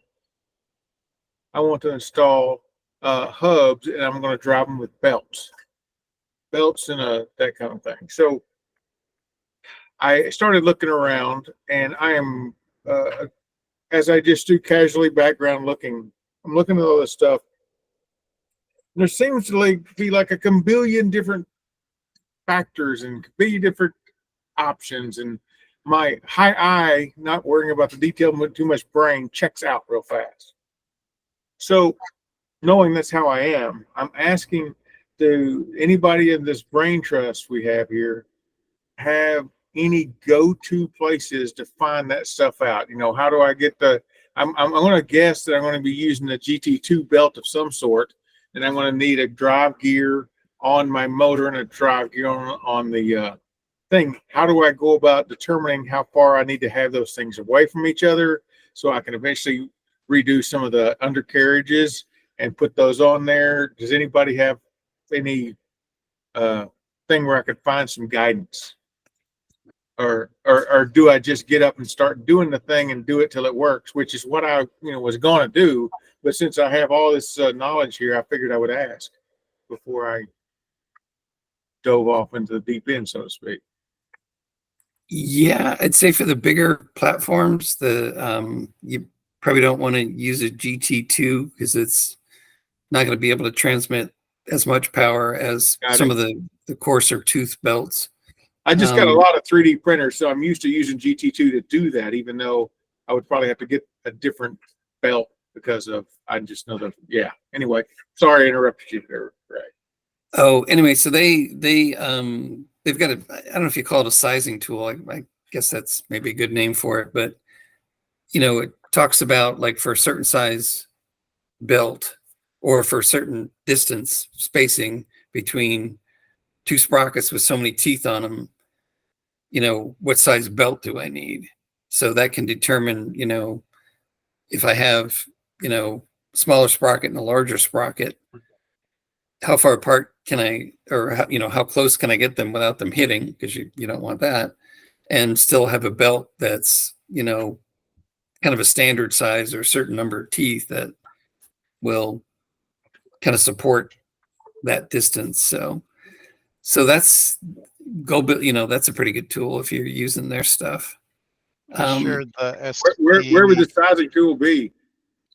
I just shared a link to one that's from SDP SI, so it's not the Go Build a one, but yeah. So the Go Build a one is sort of like to help channel you into their product selector. True. But this is a general purpose one, just based on the number of teeth and the pitch. Yeah. And So to be that's clear, you guys got to be clear that GT2 and GT3 are actually profiles of their tooth profiles. They're not sizes. Okay. So so be careful about that. A lot of people will run into assuming that GT2, because that's the profile that's used on so many 3D printer belts. Yeah. Also equates to the 2mm pitch, which we've used on robots too, but they don't have a good, like Ray was saying, they don't have great torque characteristics. So you probably want to look at the 3mm pitch or the 5mm pitch. Okay. Again, it all depends entirely on your torque load, and they can also have different belt widths. Yeah. Right. So there's the standard 6, the 9, the 15, and different pitches. You can get different ranges of belt widths. Yeah. Okay. Okay. Got it. I think I got it. The other question I have is, I know we use the gear size between the motor and the wheel as a gear reduction, but if my motors are already going through a gear reduction anyway, is there anything wrong with just running them straight? I mean, Running what straight? running both the drive gear and the gear on the motor the same size? You mean the belts? No, not the belts. The gears that the belts are riding on. Pulleys? Pulleys. Okay. Well, It's very easy to calculate your pulley separation if they're the exact same size. You don't need a tool for that, right? Because yeah, you know that one full diameter of your pulley is taken up by the two halves of the belt on either two halves of the pulley two pulleys that are furthest apart. yeah. So then you just add the center distance Yeah, twice over. Yeah. And then you multiply that, or you divide that distance by the. Because I'm totally unsure what right now, due to torque and all the other things that you might imagine, if I need to reduce it further. So this stuff. Yeah. This is one of the reasons I love the Rev ultraplanetary gearbox. We use that on all of our robots because you can dial that in at the last second if you like, right? Because the range goes all the way from like 125 to 1 all the way down to 1 to 1, depending on how you like. You can do it with no gears.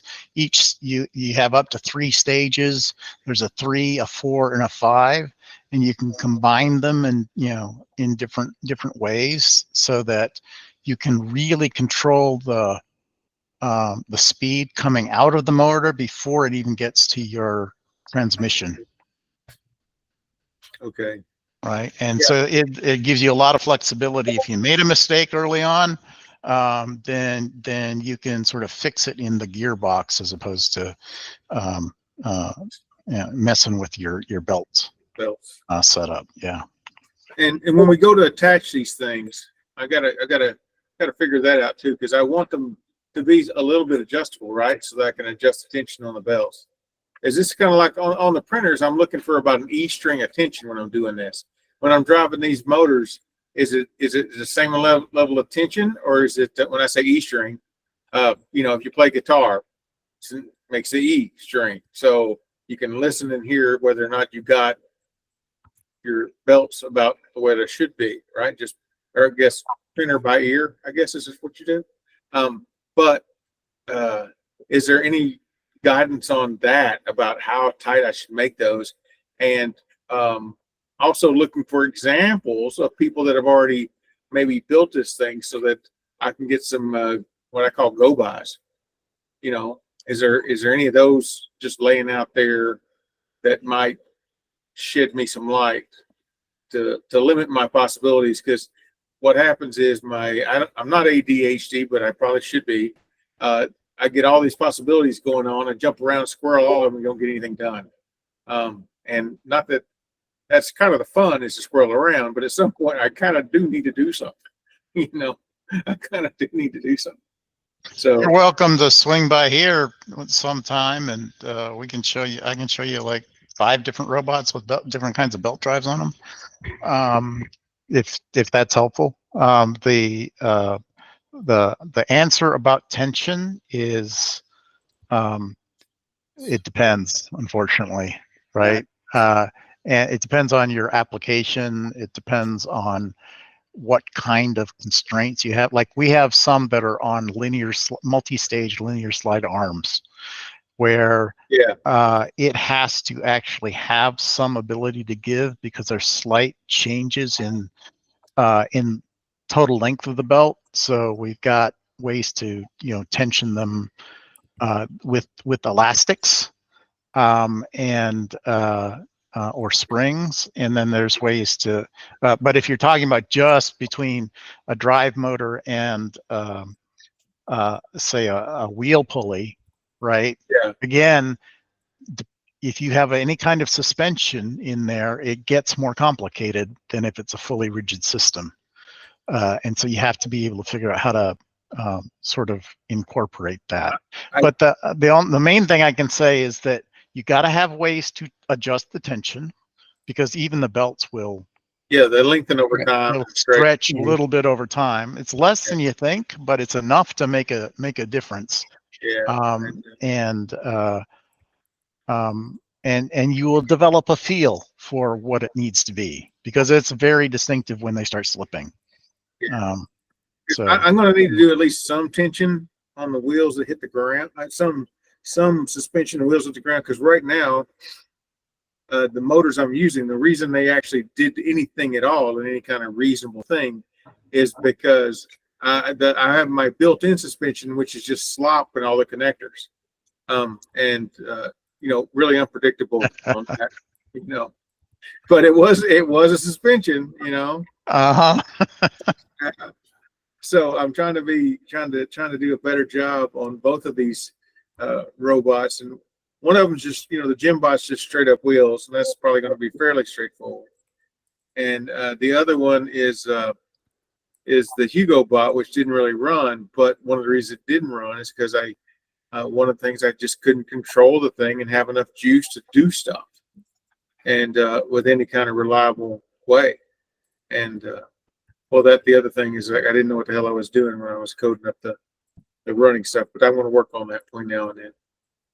And cool. I will say that belts are more trouble to get working well Versus versus gears. Versus gears. Or chains, maybe, or even chains. Yeah, chains are probably the easiest and the most resilient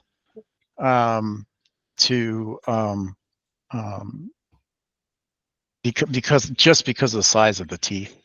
And we don't use bike chains, we use number 25 chain. And we've had to use number 35 on some subsystems, but that's a pretty beefy chain. It's like yeah, I'm not pulling much weight here, right? So I'm not pulling just a whole lot or doing a whole lot. I mean, you got 4 motors going. It's many hands make light work on that. So I was just saying that belts are a steeper learning curve. Once you get them dialed in, they're beautiful. I mean, I watch Bruton, and that's all he does is use belts, and so he's probably got stuff dialed in, so he's not having to think about it every time. And because that's a lot of what I see him doing when he's building something. He's exploring some new avenue or whatever, but all the other mechanisms he's putting together, he built them years ago and has been using the same ones over and over and over again. So he knows what they are and what they're going to do. Like the O-drive stuff he uses and the printed wheels he uses, he knows what that is. He doesn't have to reinvent the wheel. Figure it out again. Yeah, exactly. And I'm working on that, and I still got some ways to go and things, but I'm liking your thought.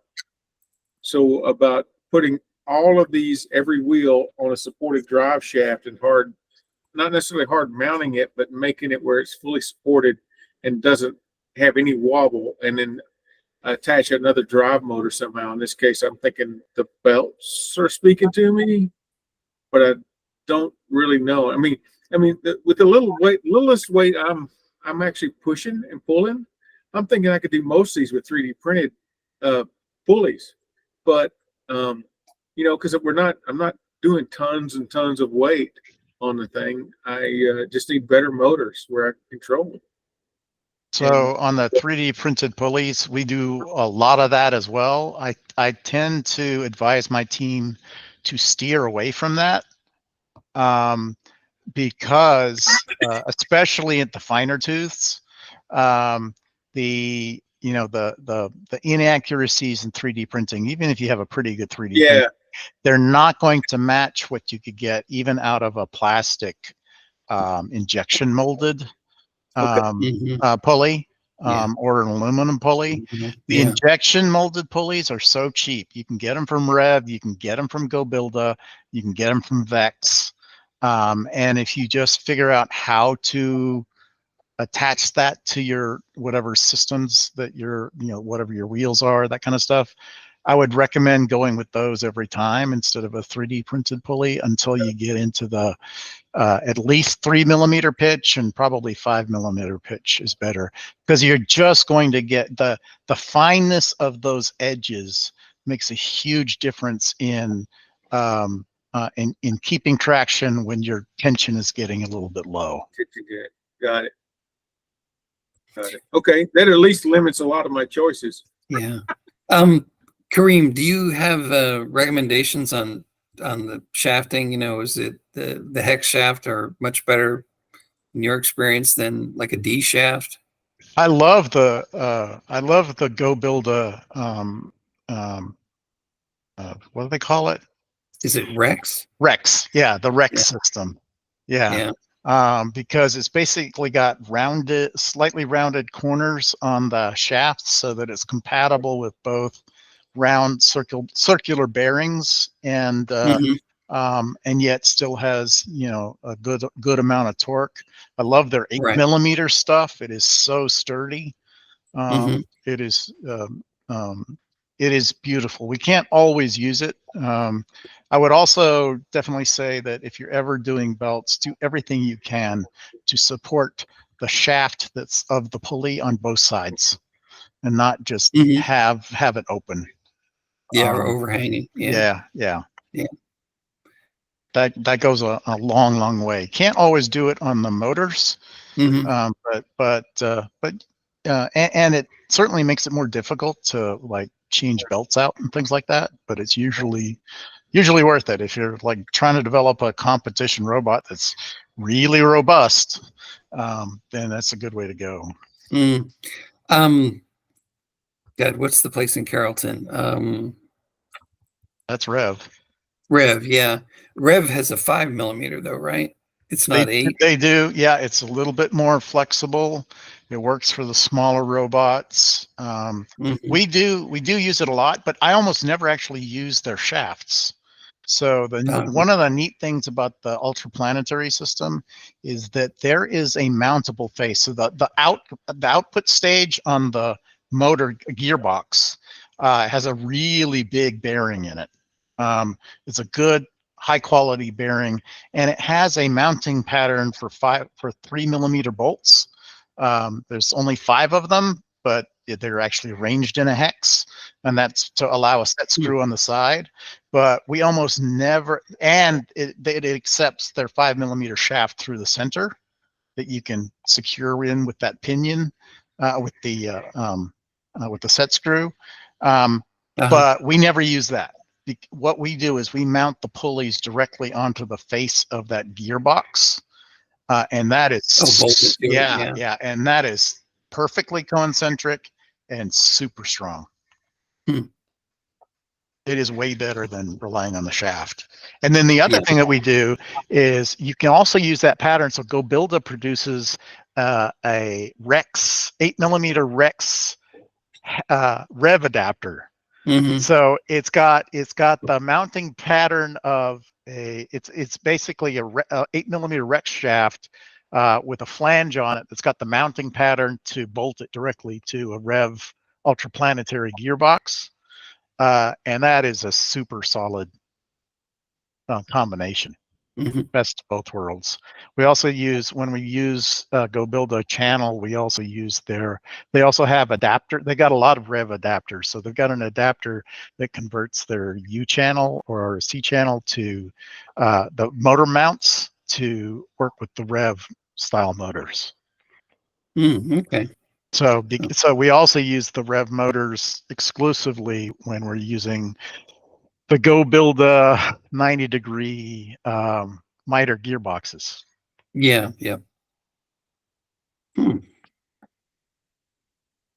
Their Yellow Jacket motors are very, very good.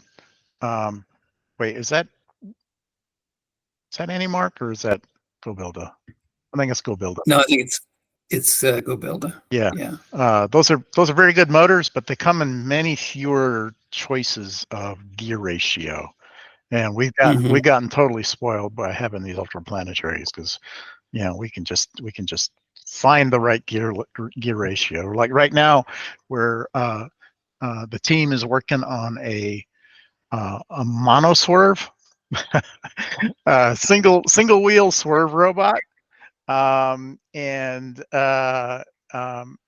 for that we're debating like changing up the speed. We don't want to change the pulley system for the steering, and we're just gonna we're dialing in. Are we going to go from 12-1 to a 9-1 to a 5-1, right? And we can change all of those input those gearbox ratios to dial in speed versus torque without changing a thing on the belts, and get totally different ranges of speed and torque. Yeah.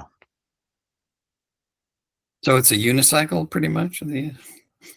So the only drive wheel is a swerve that pivots, that's in the middle of the robot, and it's surrounded by freewheeling omnis. Oh, okay. For stability, it's not trying to balance, but Yeah. it kind of, when you see it turn, it's kind of doing what a unicyclist has to do to turn, right? Because there's always a reaction from the platform to go in the other direction, so it has to turn really fast to sort of prevent the windup in the angular momentum that otherwise it'll transfer it to the platform. So it's just a summer research project that they're trying out, one of their crazy little projects. Does it have a backhoe on the back or anything? No, this is tiny. This is okay. this is a single rev motor that's driving it. Yeah, this may be, so not construction level equipment. No. This is like a 14-inch square platform or something like that. So will the odometry pods keep, I guess the spring tension on the odometry pads will keep it kind of centered and balanced, or? So this one doesn't have any odometry pods on it. Oh. Our other robots do. We're actually trying out the optical flow sensor from. Oh, okay. Yeah. Although it probably isn't quite fast enough to reach this kind of competition level speeds that we need. But we're going to use this platform to sort of learn how well that sensor works.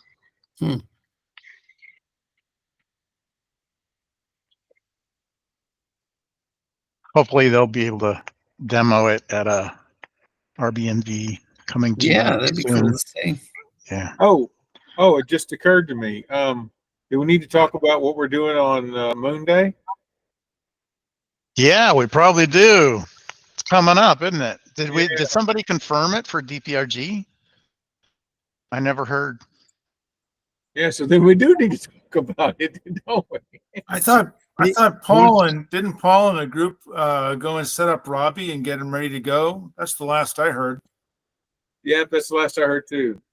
But I don't know if I haven't heard confirmation that somebody has spoken with the Frontiers of Flight and said, and we actually have a table registered, and you have a table and all that kind of stuff.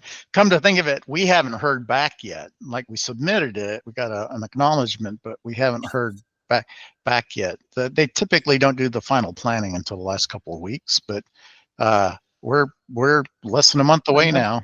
Yeah, because I was going to get my six-wheeled rover ready, and you can drive that around manually.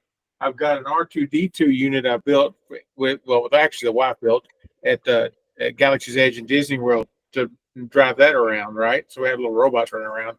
And I was going to bring both HugoBot and JimBot so we could have them do whatever we want them to do as far as demonstration stuff. I didn't know what else we needed. I hope other people bring other things. I didn't want to bring. I don't want to overshadow anybody by bringing too much stuff. You can't bring too much stuff. You don't have to worry about overshadowing. and we got to have something else to pull out when everything else breaks. So. Oh yeah, that is true. That is true. It's more like shoring up the club than overshadowing. So I can start a mail with, so I figured that Kareem, you and Harold had that in mind. Wasn't Doug also interested? Yep, and so was Paul. So I think that was the four of us, and I haven't heard anything. Oh, okay. Well, I'll send a mail to Paul just to facilitate the discussion. Yeah, I was interested.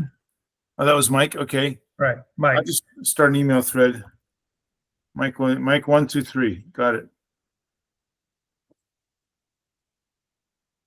Monday. But I don't know who was responsible for reaching out for the club to to Frontiers of Flight.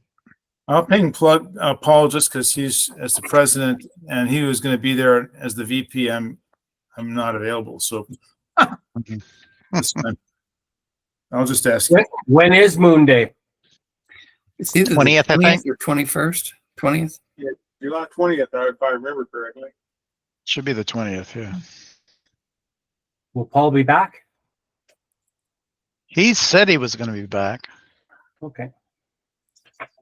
I just knew he's out of town for several weeks. He's got a lot Several of months. summer travel, but well, we'll see. I have to look. He's got a coverage chart somewhere to make sure that one of us is available. Somebody for the I forget where that is and what the dates are. I started to reserve makerspace rooms through March, basically. So the fourth Saturday, 10 a.m. I started that process with the makerspace today or yesterday. We have the room booked July and August, but not after that yet.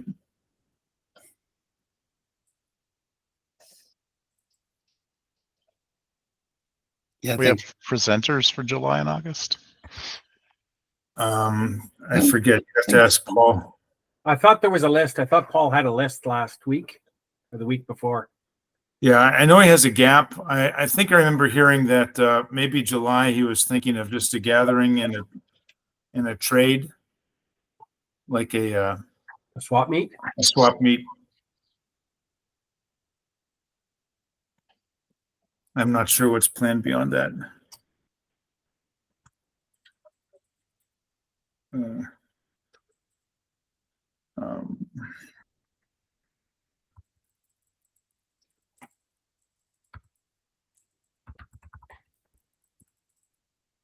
Well, guys, does anyone else have something to present? Question?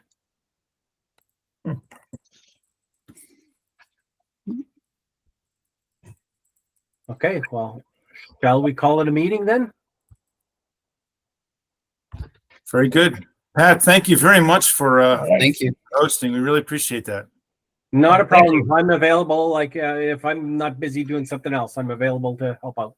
That's awesome. It's awesome. All right. Have a good week, guys. All See you right. later. Bye. See you next week.